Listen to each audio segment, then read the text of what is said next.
not dismayed. Be not dismayed. Whatever betide. Whatever betide. God will take care of you. God will take care of you. Beneath His wing. Beneath His wing. Of love abide.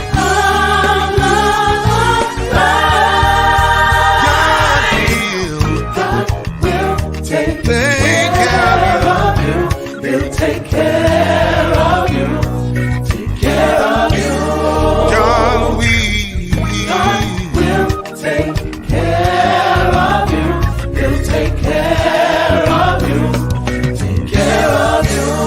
No matter what. No matter what. Maybe the test. Maybe the test. I'm here to tell you that God will take care of you.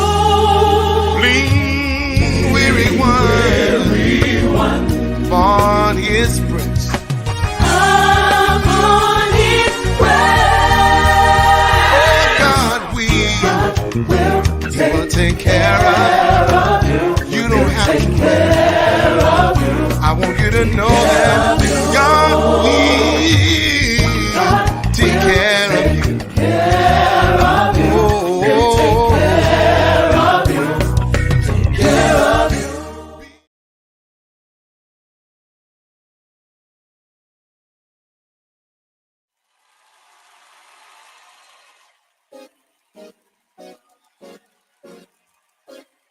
Here we go.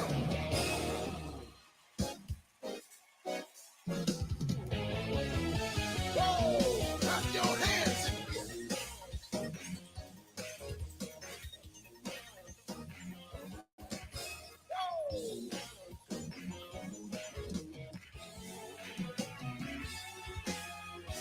I've got a river of living water, a fountain that never will run dry. It's an open heaven you're releasing that will never be denied.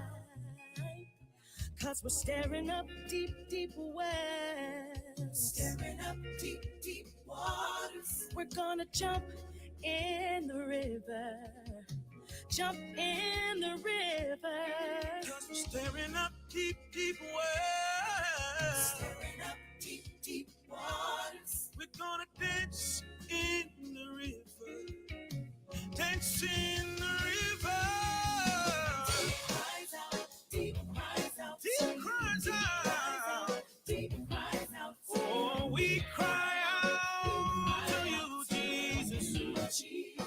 Oh, deep cries out. Deep cries out to you. Deep cries out to you. We cry out to you, Jesus. Come on, everybody say.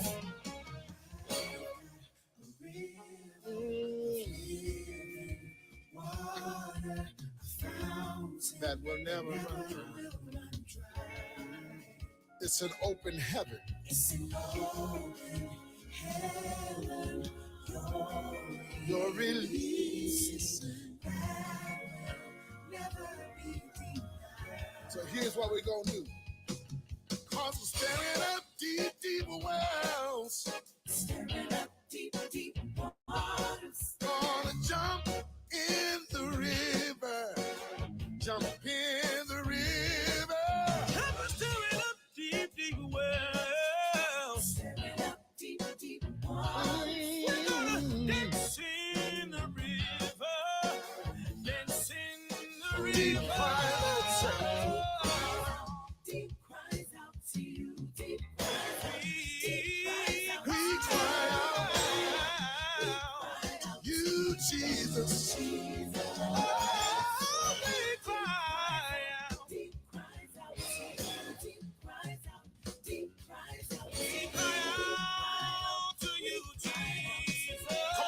Together, we're falling. Oh, Deeper water.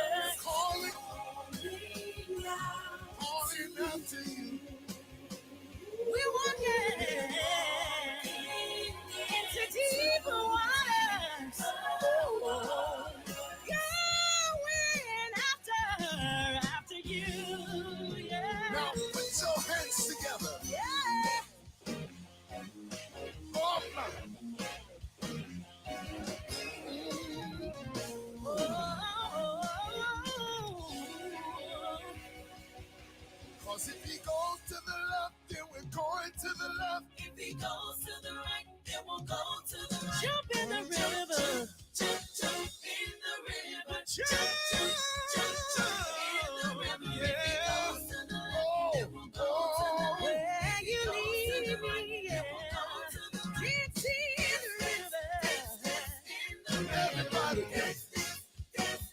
Everybody. If he goes to the left, then we'll go to the right. If he goes to the right, I'll go. Jump in the river. Jump in If the he river. goes If he goes to the left, then we'll go to the left. If he goes to the right, then we'll go to the deep cries out, say, deep cries out. He cries out to you, yeah.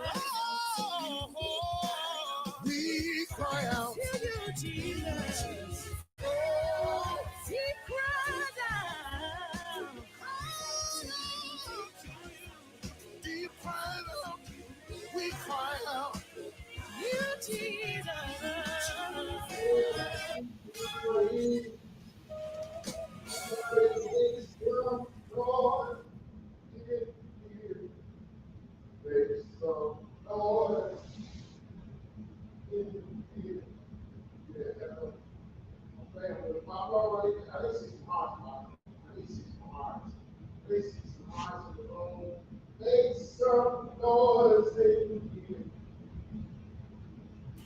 Make some noise in here. I need to see some hearts in the room. Some hearts in the room. Some hearts in the room. Lady Blair, where you at, Lady Blair? Lady Blair, you in here? Lady Here. Blair. Lady Hi. Blair. Lady Blair. Lady Blair. What? What's up, Hey. people? What's up? What's up, everybody? Welcome to Real Talk with the Blairs. It's your boy, Pastor B. I think I did it right there, Lady Blair. Sounds good. And the one and only, the co-host of the show with me today. Let's give it up for Lady Blair in the room. I'm going to throw this up there, Lady Blair. I just want to be in my spot. There we go. There we go. I just, it don't look right unless I'm where I'm supposed to be. What's going on, everybody? Lady Blair, we rocking already in the room. We have our family in the room. Let's kick some shout outs, Lady Blair. You want to go first? Can you see the names of the people that are in the room? I can see them. Hey, Sister Fran. Hey, Sister Dee Dee. Sister Irma. You first. Hey, Keisha Bell. Mary Edwards, I believe in Waco. Hey to Lady Love. And I'll turn it over to you. All right, I see. Listen, we have a legend in the room. And actually on October the 14th, I am honored to be standing side by side with her as the Musicians Association here in the city of Fort Worth is honoring us. It's the one and only. We call her mother in the family, one of the sweetest women that I know. Mama's in the room. Sheila Price is in the room, Lady Blair. What? Hey, She's a sweetheart. We're so glad to have her. And I got to go all the way down to Tennessee because my Tennessee members are in the room. Sister Cheryl Hicks and her lovely husband, Brother Patrick. They are rocking with us all the way from Tennessee. They're putting some hearts in the room for these great people. hey, y'all. Shamika Riley is in the room. Dee Dee Rutherford is in the room. Nakia Brown is in the room. Lady Blair. Maurice Harrison is in the room. Hey, Reese. Reese is in the room. Yes, he is. And then we got the sunflower herself all the way down in San Marcos. My cousin Nisha is in the room. My sister Irma Hall is in the room. Lady Michelle McNeil is in the room. Keisha Bell all the way from San Antonio is in the room. Ooh, Lady Blair, they up in here. Sister Francesca. Okay, here your guy, Lady Blair. Keithan Bibles is in the room. Hey, Keithan.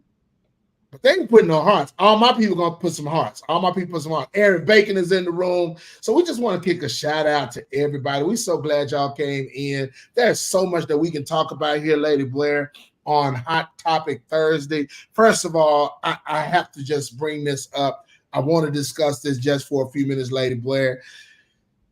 Did you see the documentary with Kirk Franklin about his father? I did. Wow. Wasn't it powerful? It was. Okay, you kind of got a little. You like, where you at with it? To me, now I looked at it, and it was a powerful documentary. I don't know if we really call it a documentary, or we just talking about him learning who his real father is, and you know. Man, after knowing Kirk for so long and knowing, I knew when he first met the young man who they thought was his father, who he invested time with and spent time with, and even when he passed, he made sure he was well taken care of. And now to find out that the man that you thought was your dad, who you come to love, is not your father, that was an interesting situation, and I just want to just say, I don't know, Lady Blair. I want to know how would, if that was you, what would have, because I know you're a little different from all of us. So I want to know what that different. I want to know what that would have been like for you. I don't know.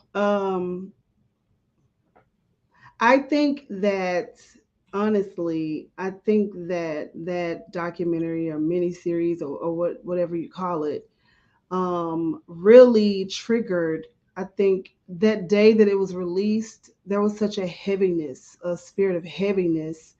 Just, I don't know. It was heavy. I think a lot of people were triggered. Maybe not father triggers, but just the trauma, because I think that we all have traumas. My trauma is not yours is not mine, but it all feels the same. Right. I think that a lot of our traumas was triggered on that day, and I really had to pray against the spirit of heaviness that was just on me, just because it felt like, to be honest with you, it felt like just like a spirit of heaviness had just been released, and so it was very heartbreaking. And I really prayed that the people wouldn't get stuck in that heaviness, in that grief, in that trauma. But yeah, I don't know. It was a very heavy couple of days for a lot of people. Well, I don't want to say it was heavy for me. I just felt the pain of my brother. I just felt that, wow, to be given up at a young age, and to be adopted and given to someone so far down the line who was very up in age, but yet brought him in to take care of him. And for him to literally go through all of that, all of his life. And you know what? If we had known this story, I think things would have been different, even in our friendship and even how we handled one another, because, when you come from a place where it look like you doing better, you got it all together, you never know what the next man is going through. And for me, when I heard all that, I watched it on a Saturday morning right before I went to a service, and I was like, wow, man, for him to have to go through all of that was a lot. And, my prayers went up to Kirk, but this is why God has blessed him so tremendously, because he made a statement, and I know I probably won't remember it, but I think the statement was, what's then, what's now, and what always was. I tried to remember that statement, and I was like, wow, God hand was on it from the beginning. That's what I love about God. He gives us all a story, an amazing story that we can share to the world that will cause people to be healed, that will cause people's lives to be transformed. And even when I was watching it, Lady Blair, I just thought, 2 years ago, I went through that same scenario. A little different though.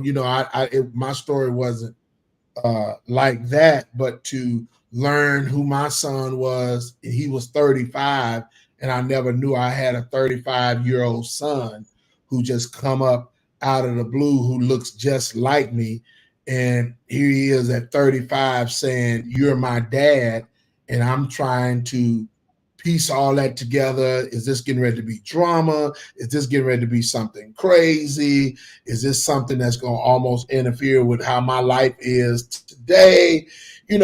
So thinking about that, I just said, wow. And it made me even grateful for the young man that I have now.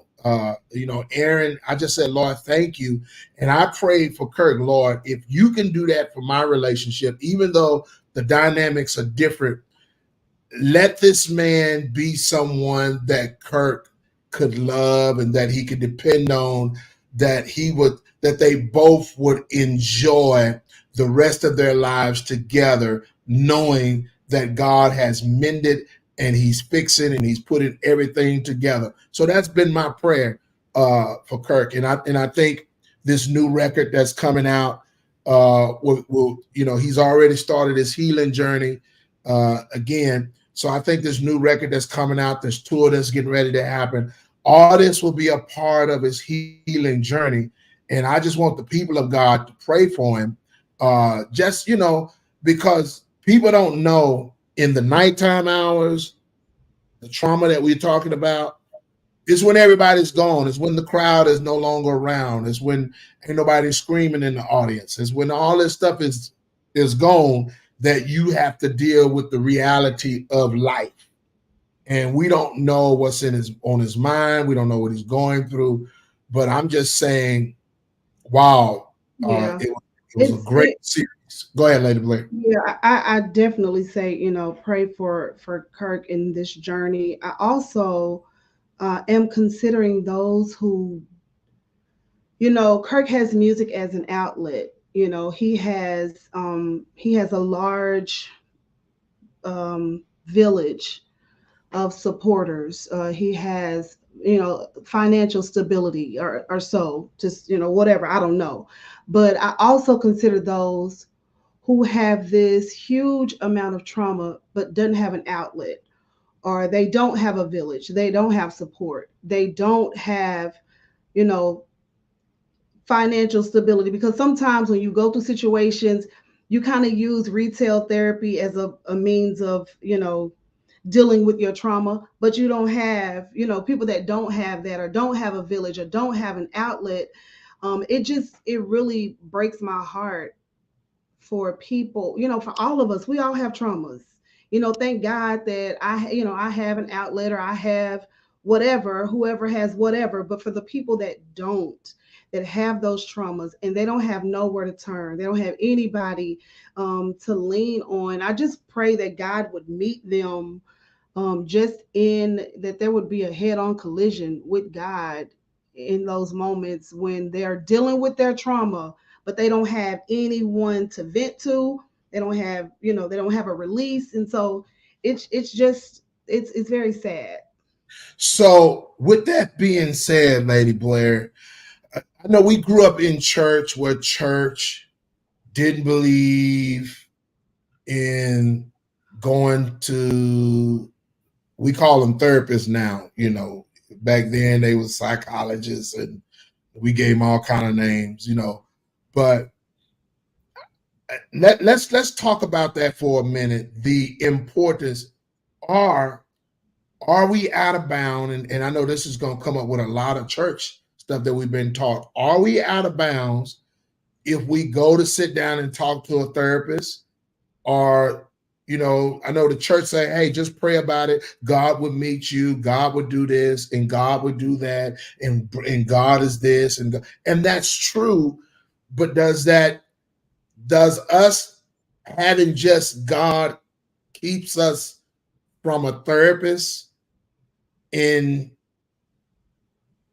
life? What is your take? What is your take on that? Well, I'm I doing think. an interview today. I'm doing an Okay. interview. Am I being interviewed? You've been interviewed. I am a firm believer in therapy. I have a Now wait a shirt. minute. Wait a minute. Now you come out the Yes, church. yes, You and come out. that's part of my trauma. So That's like, part.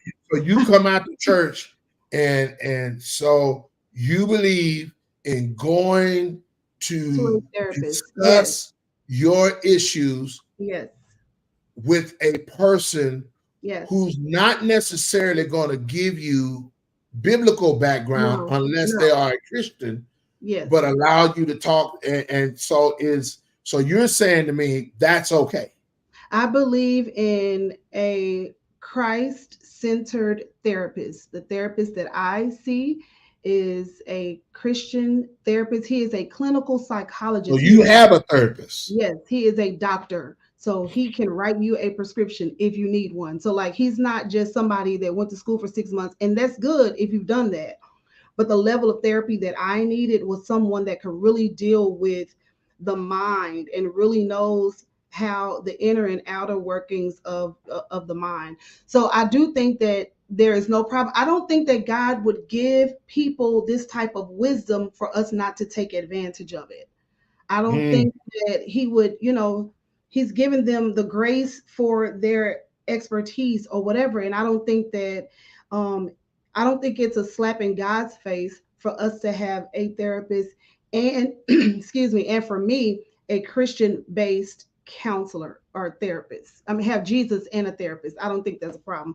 I think that because God, this is such a God is real.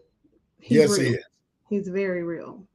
And I think that he speaks through people. God, we can't see God, and we just know by faith that he is who he says he is. So I believe that he uses people in order to instruct us, lead us, and guide us, if we would choose those type of people that God has grace for that assignment. So I don't think there's anything wrong with it. So you're saying is nothing wrong with, hey, fast and pray, get on your knees, get on your face, go before God, and when you get up, call that therapist and go sit on that couch.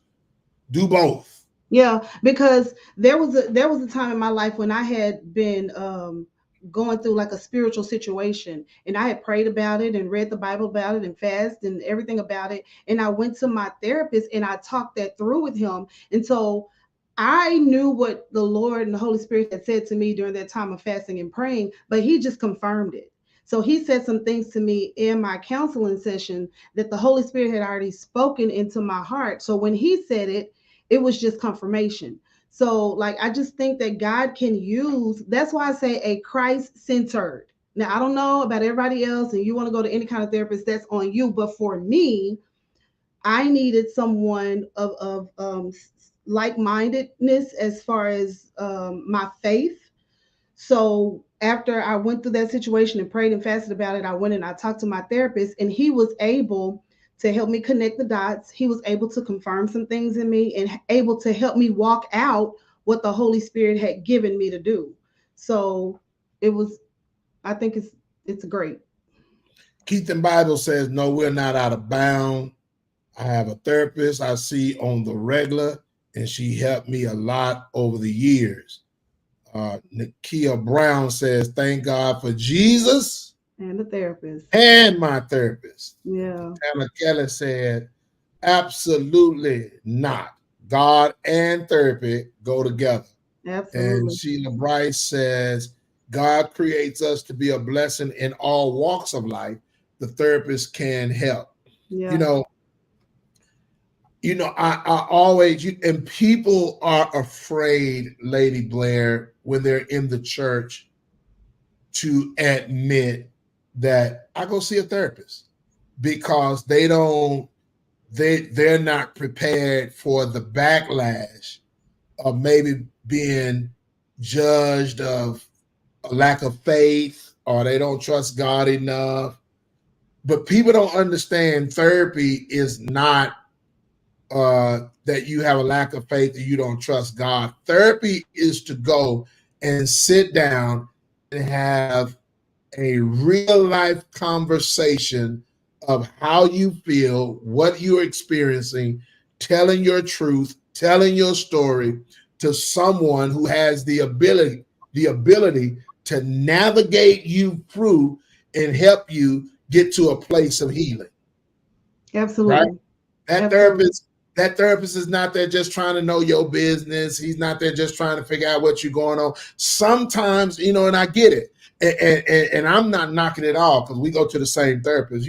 Sometimes it's just sit down and just say, okay, here is my reality. Here's my reality. I have an anger issue. And the reason why I have an anger issue is because of this.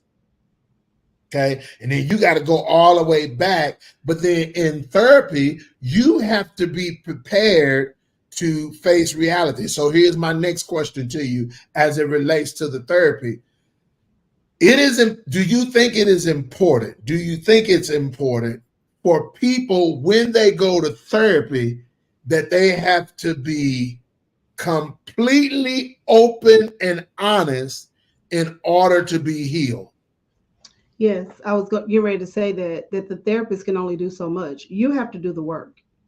You have to, you have to be willing to do, and it's hard work for you to have to look at yourself and see where you're probably the problem. Like you have to do the work. You have to be willing to be honest, not only with your therapist, but with yourself. That yeah, I'm the problem. That yeah, I got some issues. A lot of times we don't want to take ownership of our shortcomings. We want to blame, oh, this is how I was raised, or this is what happened to me, and this is why I am the way that I am. But when you're an adult, I don't mean this insensitively, if that's a word. When you're an adult, you can't blame what happened to you. It happened. Yes, it hurt. Yes, they are horrible. Yes. But your healing is your responsibility. This is something that the Lord was dealing with me about the other day. Like, you can't wait for somebody to acknowledge that they hurt you or acknowledge their participation in your hurt before you decide to be healed. And a lot of us are still hurting and stuck in our trauma, stuck in our hurt because we're waiting on someone to acknowledge what they did. No, your healing is your responsibility. And as hard as that is, for you to have to deal with the hurt that somebody else caused, but for you to have to be the one to heal that hurt, it's hard, but it's necessary. And so when you're not ready to do the work, like you're just wasting your money. Because not only do you have to go and be honest, but you have to do the work so that you can overcome that trauma or whatever that situation is. I think Zion said something that was quite interesting in the comments. He says, I don't know about anybody else, but for me, it's just so much I want to talk about to where I don't go because I don't know where I need to start when I sit on the couch. And that's what puts us in places, or do you think that's where hinders a lot of the process of the healing? We only want to, do you think people only go to cover what they consider as a safe place, or help let's put some context to that. Do you think people only want to go to therapy to talk about things that is a safe place for them? Because as Zion said, he don't want to go because there's so much he want to talk about. In other words, that could be a lot I'm going to say, or there's some stuff I don't want to talk about. I just want to deal with this, not necessarily that. What are your thoughts? Oh, I don't think I understand the question. I'm sorry. Like where to? Are you asking like where to start, or just? Yeah, like how do I start this? When I go off in here, I know I want to talk, but I don't know Gotcha. what I want to talk about, and I really don't know how far I want to go into it. Gotcha. So I think that before you see a therapist, that you need to, like, I'm big on journaling. So I think before you go and see a therapist, that you need to write down, like, have a list of this is what I want to talk about this session. And, this is how I felt on this day. This is why I felt that way. This is what I did because of how I felt. Like, write that down and start there. It don't matter where you start. You can go all the way back to your childhood, or you can start from where you are right now and work your way back, or you can start in the middle. Like, it doesn't matter where you start.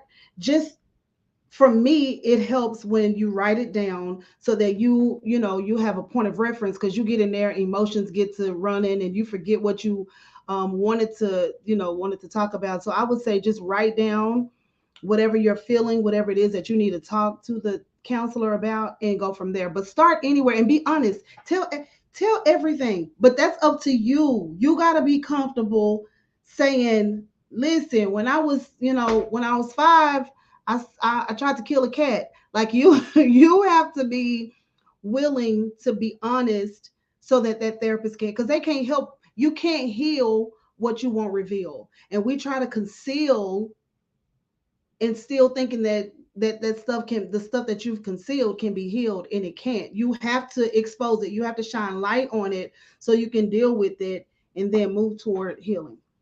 Okay. Sometimes people don't go because there's a fear of what will be revealed. It is our story, but getting to the deeper parts can be too much for some people. I agree, because sometimes, okay, so I'm gonna use a traumatic experience for me, and this is in a book that I'm writing that'll come out. So for me, and I had to face this in February when my sister died. For me, the trauma that I had suppressed and kind of put down a lot, I think you know this, right? I put down a lot was my stepfather, or my sister's name father. The abuse, the stuff that I had to go through because I wasn't his son, the stuff I had to go through because I was my mama's son, and it just whatever happened to her, it's got to happen to him because y'all come together, that kind of thing. And so when he was not in our life for over 20 something years, he left when I was in 8th grade. I didn't see him no more till 5 years ago.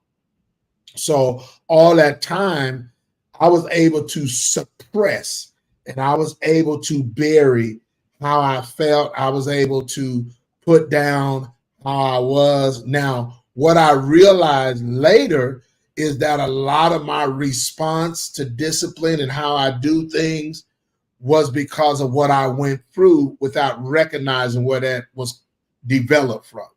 Okay. So when my sister passed and we were at the funeral home, and that was a trigger. And what people don't understand, triggers are always there. You just have to know what they are. And I didn't know what my trigger was until he triggered it. And when he triggered it, all of a sudden I take off. I am way out of character. Pastor Blair is not looking like Pastor Blair. He's looking like 1980, 1990 Daryl. He is going for flat, broke. And I think that was the first time you probably ever saw me to a place where you couldn't even control me at that moment. So after that moment, I sat back and says, I do need therapy. I do want to go talk about that. But in all honesty, just ain't been ready. I don't know if I'm ready to talk about that without it. Even with the book, I wrote this book, and I praise God for Candace, All of My Steps, Johnson.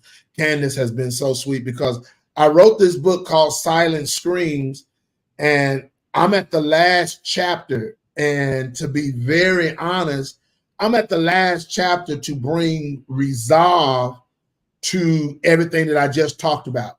I'm bringing resolve to everything I'm talking about. I talked about my placement with the family, my placement in my family, relationship issues. How did I become this person that I am? All that is in that book. But the reality was, writing that became so hard that it was like, okay, I'm gonna let that book stay over there, and I ain't gonna open up that book for a long time until I'm ready, because even at the last chapter that I just got to bring resolve, I'm still saying, I don't know if I'm ready for that to be, I don't know if I'm ready for all that.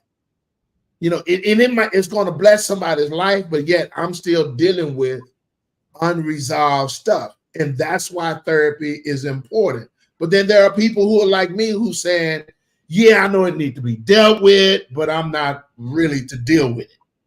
So what do you say to us people? I don't know. I mean, I think when you get sick and tired of, because when you don't heal certain, I guess, I mean, for lack of a better word, traumas, when you don't heal certain things that has happened in your life, they show up at the most inappropriate time. Like if you don't deal, you'll be crying and everybody's celebrating. Like Right. and so if you don't, so I guess when you get tired of, because I don't ever think we get over certain triggers. I think you just learn how to manage them. You learn how to, when I see this come up, it's not that it doesn't remind me, because I'm human. I have a memory. It's not that it doesn't remind me, but I know how to manage those emotions. And so I don't, I don't get triggered. So I just think that when you get tired of being out of whack, I think that's the problem. When you don't deal with something, you don't get tired of it. Because when you have learned how to suppress and ignore, I think the only reason I broke then, and I don't get me wrong, I do need to deal with it, but the only reason I broke then because it was a moment where I was too vulnerable. And had I not been vulnerable, I would have, because I've suppressed it for over a number of years, it just would have been like, oh, okay, boom on that. I'm kind of, but we got to deal with it. And sometimes it's got to go beyond getting tired. You just have to know you have to deal with it. I think that even though you don't deal with them, they still, even though you may not deal with them to the point of where you want to talk about them and sort them out, they still bother you, or they show up.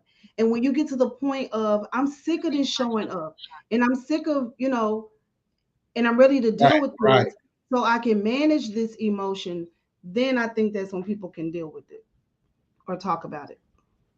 Corey Mack said, what's up, brother-in-law? Dealing with triggers is like managing a tree. You can trim the leaves and limbs, but they will always grow back unless you do the work and dig into the roots. The issue will be there. Yeah, and I think even still, even when you do that, I think the triggers will be there. It's all about managing, because you can get to the root of it, to the core of it.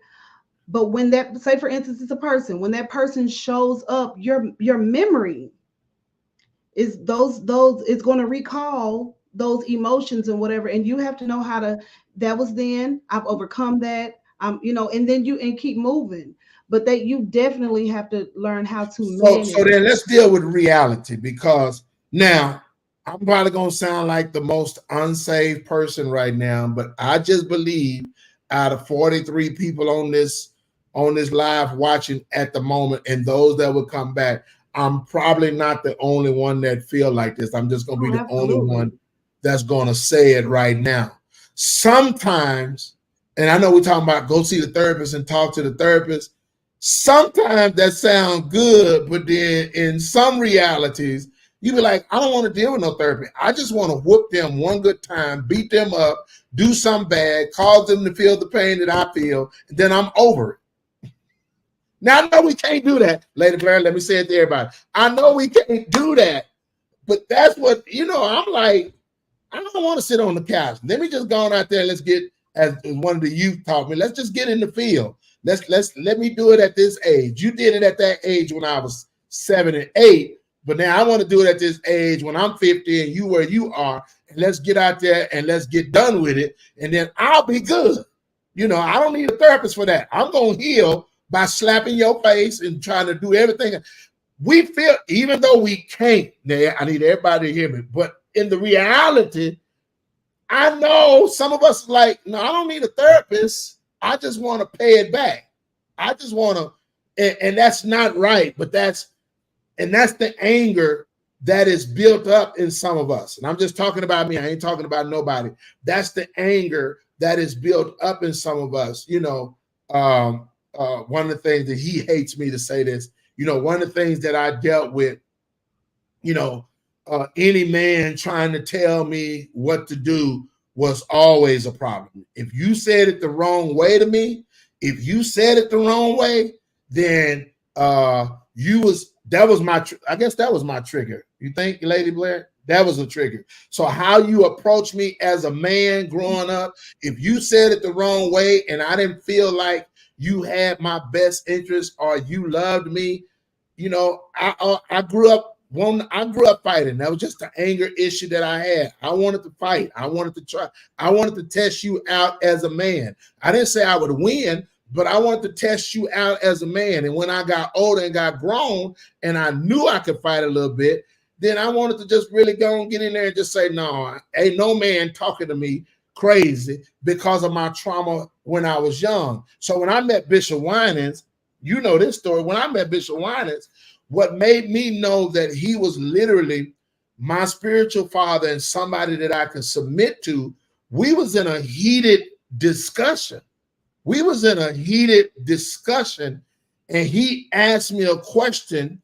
And when I gave him my answer, his answer back in my truth and my reality, I wanted to go across that desk and punch him in his mouth. I didn't care about him being one of the singers of the Winans. I didn't care about him having those 6 Grammys.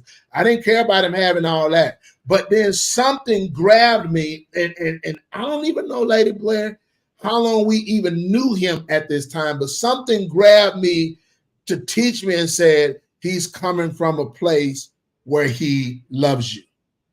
And I sat back and I just remember saying to him, I know you my pastor. I know you my spiritual father because I feel a love coming from you that I never felt. And people probably tried to love me like this, but I never felt it that way because it wasn't from a controlling place. It was from a place of, I'm just making a statement and being real. He real like me. We say stuff and it come out wrong to everybody.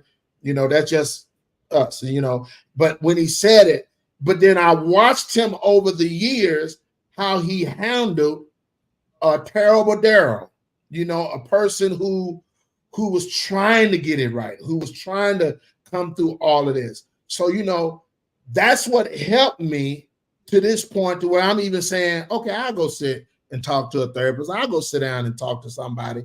I'll take that opportunity because image is everything, character is everything. I want to be right.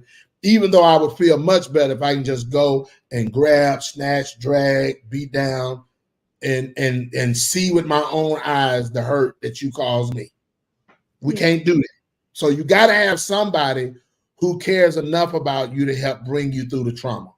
And this is outside of my wife. My Lady Blair, you do a great job. You've always done a great job to try to manage your emotions and mine. You good at that. You can manage your emotions and mine. You're going to try to, yes, you do a great job.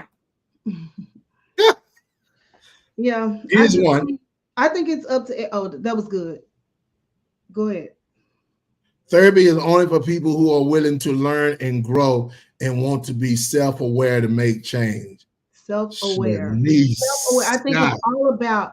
That's wonderful. Yes, it's self-awareness because, again, we try to point the finger at everybody else and blame everybody else for why I am the way that I am. And this is what I saw as a kid. And this is what happened to me. And yes, those things are true. But I think that once you come to a place of maturity and just, learning how you can, there's this thing called cognitive behavior therapy where they kind of replace like your thoughts that are not true and kind of retrain you to think a different way. And I think that once you just you're self-aware of like, okay, I need to take ownership, or I need to, this is the contribution that I made, that I played, or the part that I played. So I think self-awareness is everything. Yeah, and the statement is you have to learn and you have to grow. Yeah, You have to learn and you have to grow. absolutely. So that's my prayer. That is my prayer for my brother and my friend, that because Lady Blair, again, nothing's wrong with church. Yeah. Nothing's wrong with going to God. That's a must. That's the Go first God thing. first. Absolutely. That's the first thing. That is the absolute first thing to do. But here it is. We preach, we sing, we write songs, we do all of these things, and we have those moments. But what avenue do we really have to have verbal discussion of how we feel? Yeah. And that's what I'm glad, this series, this documentary that he put out, it gave him a voice to say, this is how I feel. The Kirk Franklin that y'all shouting off, this song that come from a place of hurt, this song that come from a place of hurt, this song that comes from a place of hurt, and I'm still getting hurt. So now I'm expressing that through song, but now it's time for conversation. Mm-hmm. You just can't. I got it. I got a son at 35, and I told God, okay, God, you in this, lead me and direct me. But at the end of the day, I was still saying, okay, I need to talk to somebody and find out how this is going to go, because how am I supposed to feel? Here it is 35 years later. I got a son that I never knew about who's fully grown, and I don't know what his intentions are. I don't know what he's coming in here to do. I don't know what's happening. I need to have a conversation. What was I doing at that age 35 years ago to where I got two kids a month apart from each other? One in July, skip August. One in July, skip August. The other one in September, and they the same age. Mm-hmm.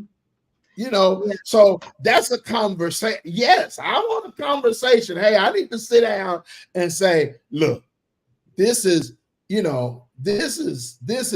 then you got to watch this, Lady Blair. And then here's my thought process, because this is built on all the other stuff that you had to encounter in life. If you didn't have a good dad, if you didn't have a good father, remember, I met my father at the Midnight Musical. When I say met him, I knew him, but he could never be around me. He could never come around me. And I learned later why. But I'm in the same city, 3 blocks from you, and you can have nothing to do with me. But then when I start singing and I'm building a platform, and then you introduce yourself to me at the minute, I'm your father. And I'm like, I know who you are, but I'm still at this place of like, yeah, I'm in high school now. You want to tell me you my father? I'm really trying not to just turn the Midnight Musical out and we just go to breaking down up in here. That's a lot. Yeah, so then I'm with my own son. That's conversation that needs to be had. It's a lot. That's why I said, like, that day I really prayed for people, because our traumas were triggered on that day. We all, not we all, but the most of them, not majority, but some of us have father story issues. My daddy lived up the street, and he had a whole whatever. It was my dad. My mom was a side piece. You know what I'm saying? So we all have. What? Listen, I learned yesterday it's not a side piece. My nieces say, what they say, they in the streets. But my mom was streets. I don't know, but I just, I think that we were all triggered, and I really prayed for like the next couple of days for people who can't afford counseling, or again, they don't have an outlet or they don't have a village. Doing life is hard, but doing life alone is harder. Yes, So yes, yes. I think the series again was awesome. I think it was needed for us. I think it allowed all of us to admit that we have something that we are facing in life that we have to deal with, that we have to go through. And I appreciate Kirk's story because it even said to believers, we all go through something. We absolutely. all go through something that we don't know how. Life throws all of us something that we don't know how to deal with, even if it's death in family. We don't even know how to deal with grief good. We don't know how to deal with grief.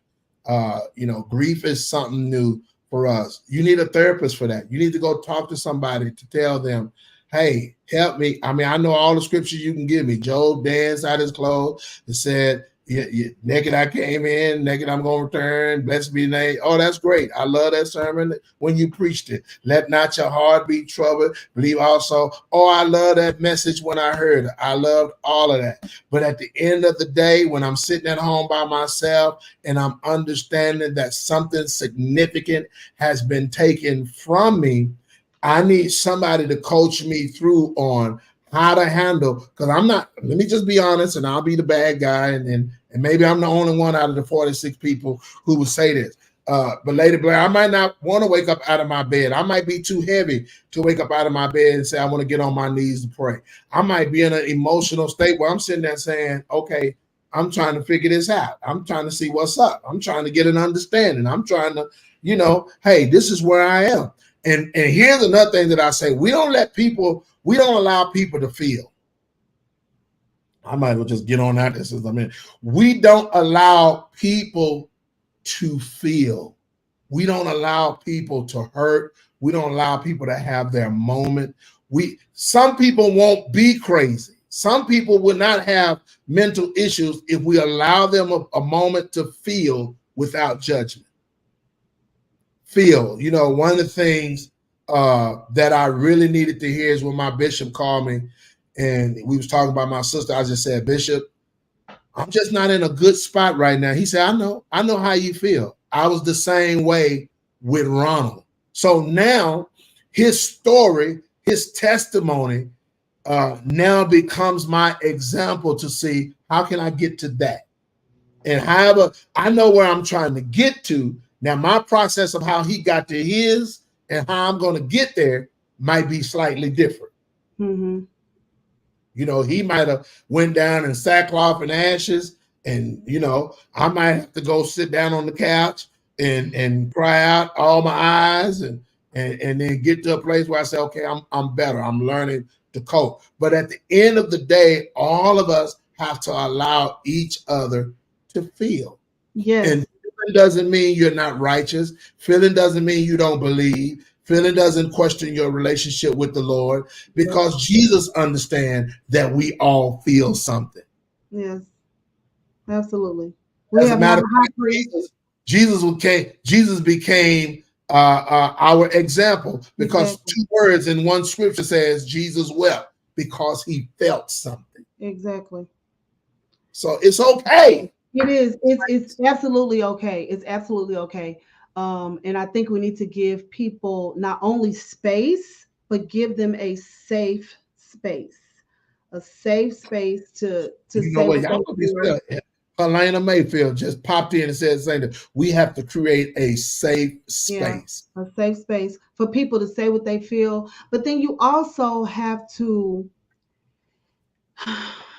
you can't allow people to stay there too long. Yeah, don't let them stay, because that's what the grief counselor. We got to learn how to direct people to the right places. Yeah, but again, even for those people that can't afford, like, none of this stuff is free. Some of these people offer, like, you can maybe watch them online, like Dr. Tanya. You can watch her certain lives that she has online that's free.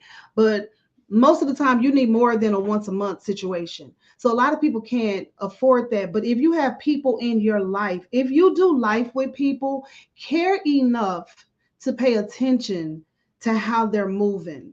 And when you see that they're moving differently or that they're not moving at all, like step in. How can I help? What do you need? Like, I'm here. And I think because we all doing life and life is hard for all of us, we can get so busy or just so distracted or just, so stressed out ourselves that we don't ask people like, how can I help? What do you need?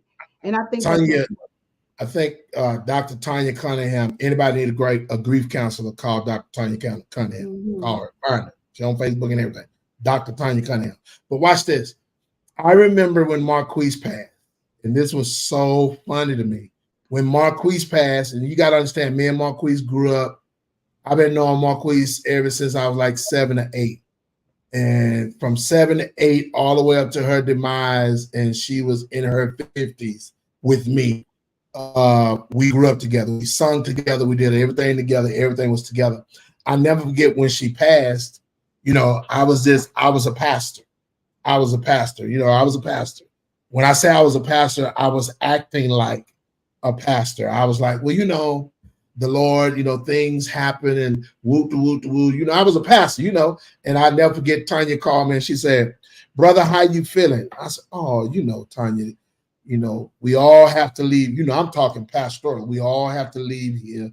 We just have to make sure that our soul and our heart is right with God. I'm giving my pastoral moment. And I never forget, she says, now, outside of all of that, how you really feeling? And I was like, oh, no, I'm good. And this is what she said to me. She said, okay, call me back later because you're going to need me later. And I was like, no, I'm not, man. I'm great. This happens in life. Tragedy comes. I'm sad.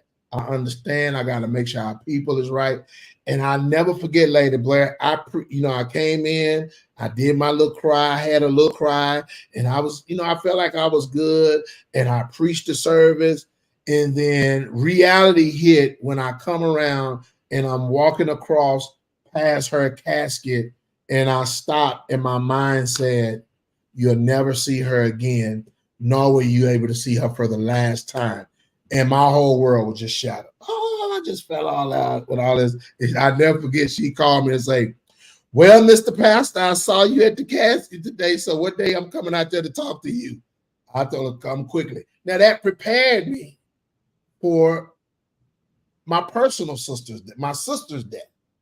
Mm-hmm. We need these people in our life who are watching, who will say, hey, be you, Pastor, it's okay.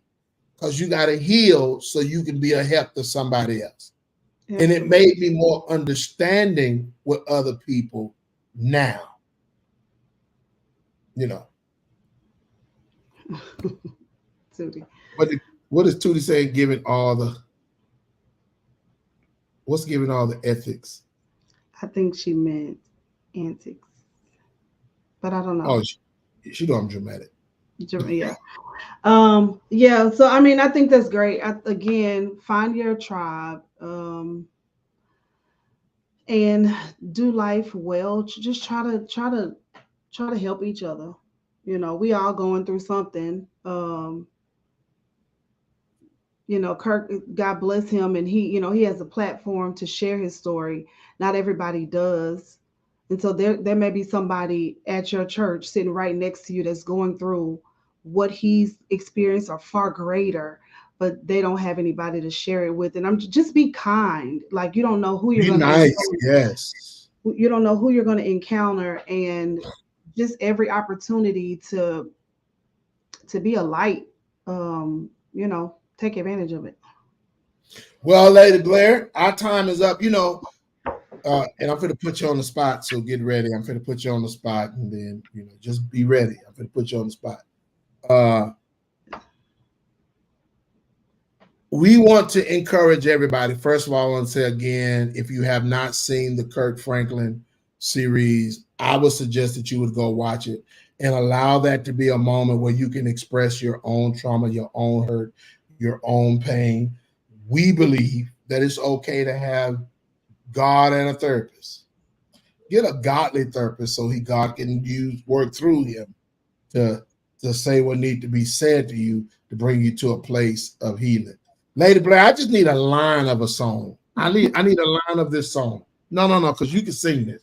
No, I need a line of this song, and I think about a couple of lines. I think I'm trying to figure out how to go. Yeah, I just need a line of this song from you just to say to the 43 people as we get ready to leave here, that God will take the pain away.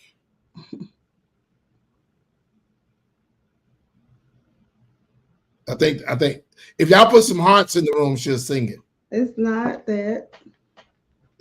First of all, you got the air on 73 up here. Oh, that helps your voice. And I'm going through menopause.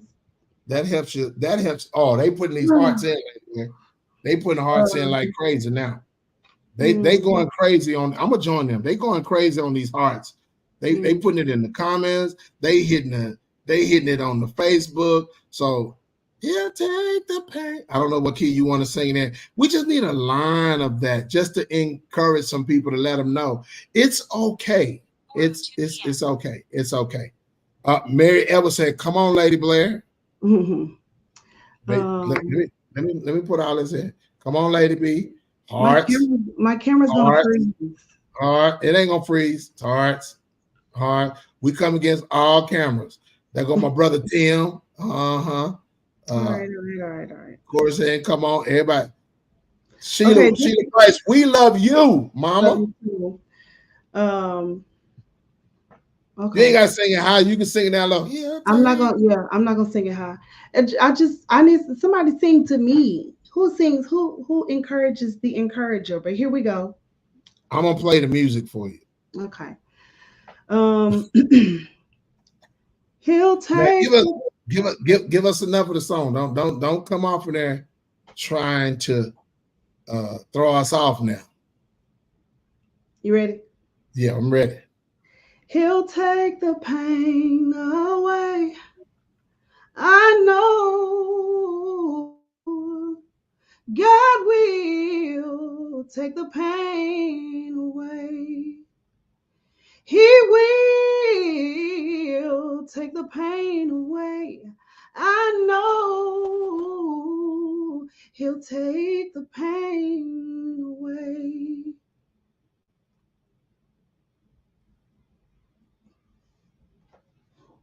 And that's to everybody, even my brother Kirk, who had to experience some hurt, some pain, some level of trauma that caused you to be devastated, brought on some agitation, frustration, irritation. That the God we serve, he can take the pain away. He'll put people in your life that would encourage you. He'll put people in your life that will strengthen you. Now, Lady Blair, my favorite song right now, and I'm going to close out with it on the show. This is my favorite song, and I'll close out with it on the show.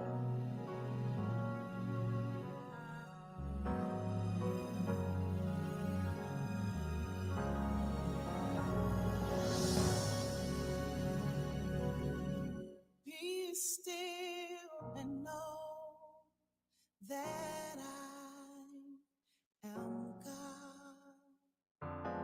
Nothing in this world is too hard. I am nothing like man. What you cannot do, I can, because I know, and I am God. Be still and know that I am God. For it was I who hung the moon and placed the stars. Just keep leaning on me.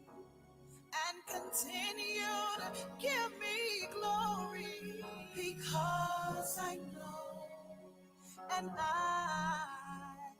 I am God.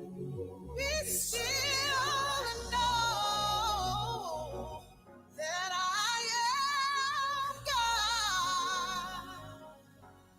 I've heard your cry, and I will provide. I will surely keep my word, 'cause you belong to me first. And yes, I know I am God. And yes, I know I am God. Be still and know that I am God.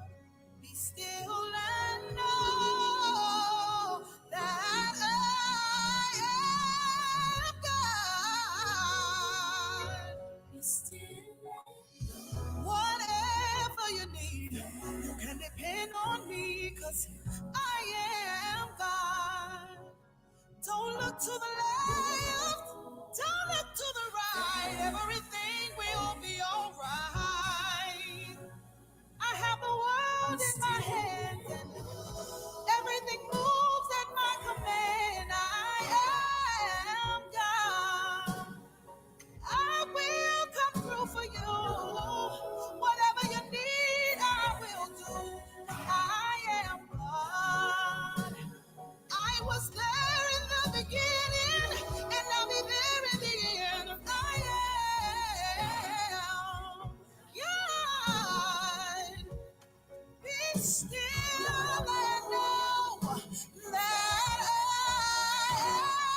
am God. I am nothing like man. What you cannot do, I can, because I